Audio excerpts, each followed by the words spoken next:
एक दफ़ा एक बादशाह ने नबी पाक सल्लल्लाहु अलैहि वसल्लम की खिदमत में एक हकीम को पेश किया और उस हकीम को ये कहा कि आपने नबी पाक सल्लल्लाहु अलैहि वसल्लम की खिदमत में हर वक्त मौजूद रहना है, सहाबा इकराम की खिदमत करनी है, उनका इलाज करना है। वो हकीम काफ़ी अरसा नबी पाक सल्लल्लाहु अलैहि वसल्लम के पास रहा और मौके की तलाश में रहा कि कोई सहाबी बीमार हो और मैं उसका इलाज करूं, कि शायद कहीं नबी पाक सल्लल्लाहु अलैहि वसल्लम को मेरी ज़रूरत पड़े और मैं नबी पाक सल्लल्लाहु अलैहि वसल्लम का इलाज कर पाऊं। लेकिन हुआ कुछ यूं कि एक माह गुजर गया लेकिन उसके पास एक भी मरीज ना आया। हकीम बहुत परेशान हुआ।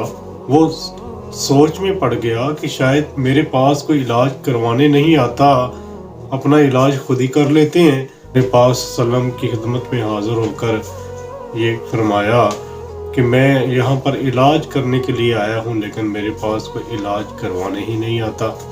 नबी पाक सल्लल्लाहु अलैहि वसल्लम ने उस हकीम से कहा कि तेरे पास इलाज करवाने कैसे आए ये लोग, ये तो बीमार ही नहीं होते। इलाज तो तब होता है जब कोई बीमार होता है तो फिर उसको हकीम की ज़रूरत पड़ती है, लेकिन यहाँ मामला ये है कि ये कभी बीमार ही नहीं होते। हकीम ने पूछा कि ये कैसे मुमकिन है। नबी पाक सल्लल्लाहु अलैहि वसल्लम ने फरमाया कि ये लोग उतना ही खाते हैं जितनी इनको भूख होती है, एक वक्त की भूख अपने अंदर रखते हैं। ये ज़्यादा पेट भर कर नहीं खाते, ये हर वक्त खाते ही नहीं रहते बल्कि अपने पेट में एक खाली जगह भी रखते हैं ताकि हवा और पानी की जगह और उसकी गुंजाइश बाकी रहे। देखा गया है कि बीमारी का सबब यही चीज़ बनती है कि जब इंसान बहुत ज़्यादा खाता रहता है और अपने पेट में कोई खाली जगह नहीं छोड़ता तो इंसान बीमारियों का शिकार होना शुरू हो जाता है। उस हकीम ने भी कहा कि नबी पाक सल्लल्लाहु अलैहि वसल्लम आपने बिल्कुल बजा फरमाया।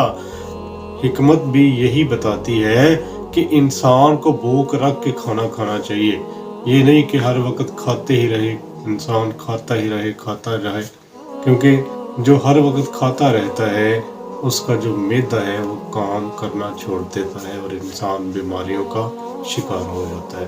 तो नाज़रीन किराम, बात करने का मकसद ये है कि अगर आप एक सेहतमंद और अच्छी ज़िंदगी गुजारना चाहते हैं तो नबी पाक सल्लल्लाहु अलैहि वसल्लम की इस बात को पल्ले बांध लें कि जब भी खाएं भूख रख के खाएं और जब तक मुकम्मल भूख लग ना जाए उससे पहले कभी भी खाना मत खाएं।